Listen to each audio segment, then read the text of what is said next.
Sometimes it so happens that a righteous person is so unfortunate that his son or daughter or some of his sons or daughters go astray and do not follow the path of the parents.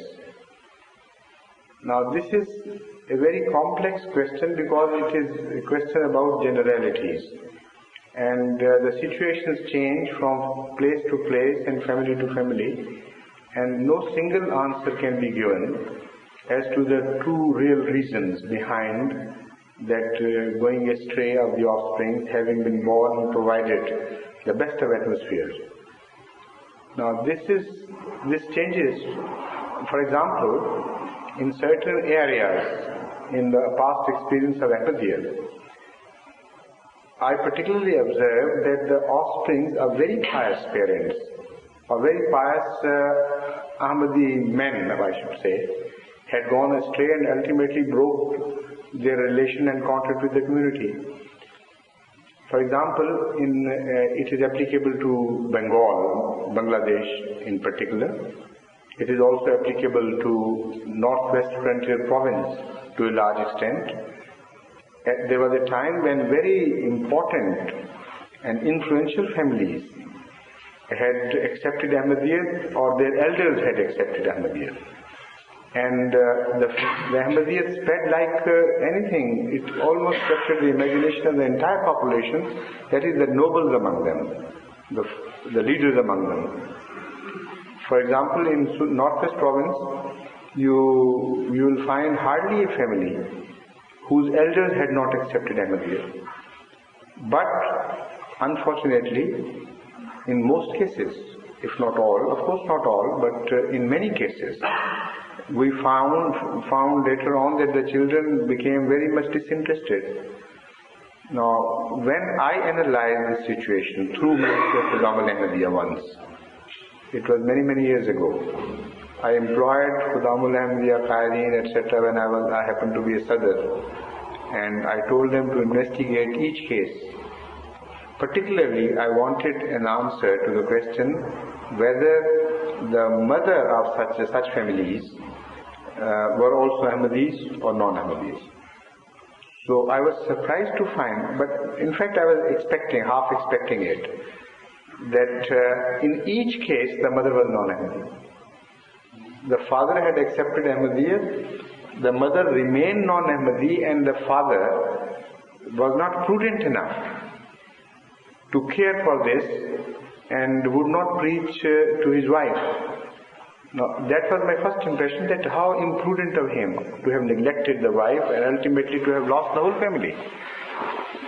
Then later on I investigated further, and those of the fortunate families who had both the parents as Ahmadis, I contacted with them.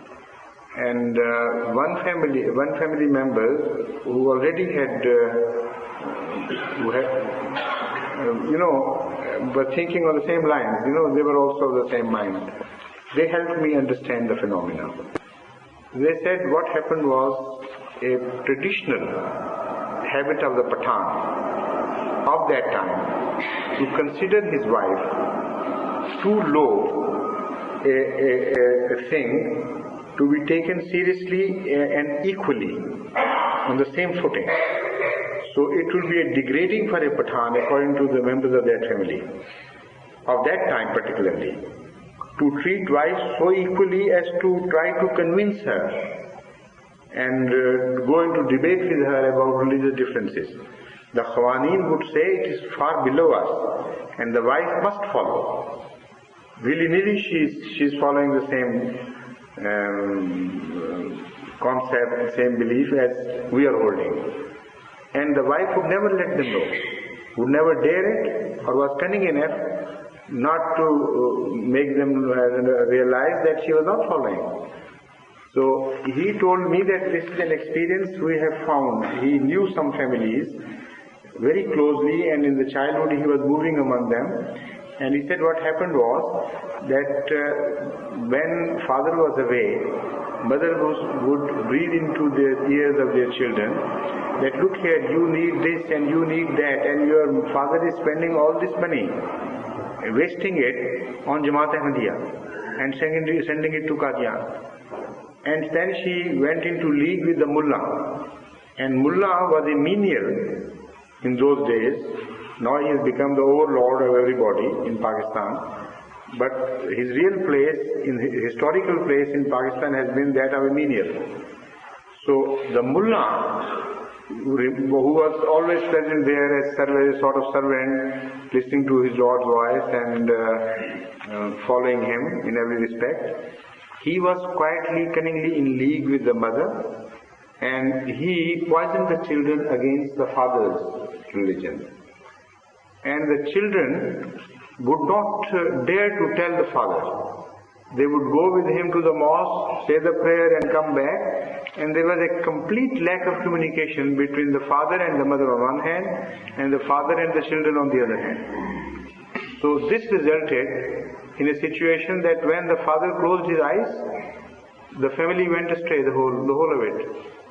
While in those cases where mothers were also Ahmadi, the family remained steadfast in Ahmadiyyat and offered great sacrifices.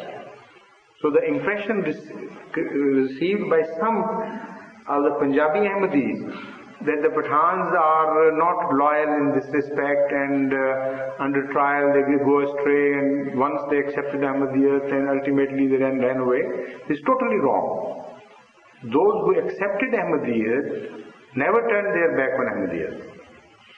What happened was they left offsprings, unfortunately, in the hands of hostile mothers. And it was these hostile mothers who ultimately did the damage and completed the rout. So that was the result of my study of Northwestern Frontier Province. And ever since I have met and spoken on this subject, discussed it with various knowledgeable people from Northwest Frontier Province, and they bear me out that they also believe that this is the reason why it happened. Where both were together, both were pious and Ahmadis, committed Ahmadis, their children are very good Ahmadis. In second generation, even in third generation, they are quite faithful. In Bangladesh also, something like that happened. Not exactly on the same nature because they had different cultures. But this Chanda played a havoc in Bangladesh too. Once, for example, I spoke to, I'll tell you something very interesting. There was Deputy Ghulam Haider, a very devout Ahmadi of Bangladesh of early times, who was also a Musi. I tell you what happened to his family.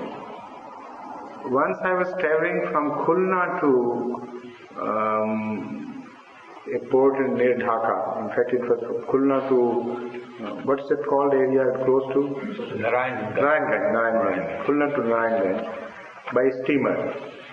And the American Council was also traveling by that steamer. So we happened to be together, so I started preaching to him and went into a very interesting discussion about Islam and Christianity. So there was a thorough gentleman, all tip-top, westernized gentleman, who was first sitting on the next table, then he started coming closer, listening to us, then, getting warmer and warmer. Ultimately, he requested me to be permitted to sit and participate. So I said, of course, you are most welcome. So after I finished the discussion, he said, now I want to introduce myself to you. I am the unfortunate son of Deputy Ghulam Haider. And the whole family had broken away from Ahmadiyyat. And this is the first time I am realizing and knowing what Ahmadiyyat is. Because as a quiet observer, as a neutral observer, I was listening to you, and when you were describing Islam as compared to Christianity, my heart leapt out for this Islam. And I thought, is this the Islam I have broken away with? Because I had introduced myself to be an Ahmadi right in the beginning. So he came back and then he contacted the mosque again. And in the remaining period, he introduced to me what had happened to his family. In that case as well, his father was a Musi and a very devout person. His mother was a very cunning non-Ahmadi. He told me, for instance, that she would tell us, some of us, to ask father for a motor bicycle. And he was a deputy of some sort, but not a very wealthy person, and he was not corrupt either. And also being a Musi, he had to pay 1/10 to the community. So he could not afford it. And she would even go beyond his means, creating demands among the children. And when that would be rejected, he told me that we would come to the mother, no, father says no. He said, see, this is what comes of becoming an Ahmadi. They are very treacherous people, these Ahmadis. They suck the money out like leeches, suck the blood of human beings, and they leave nothing for the poor children, and they are deprived of everything, and so on and so forth.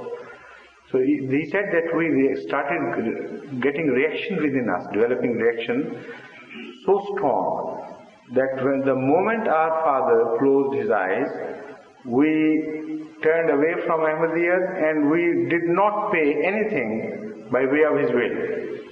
With the result that he was not buried as a Musi.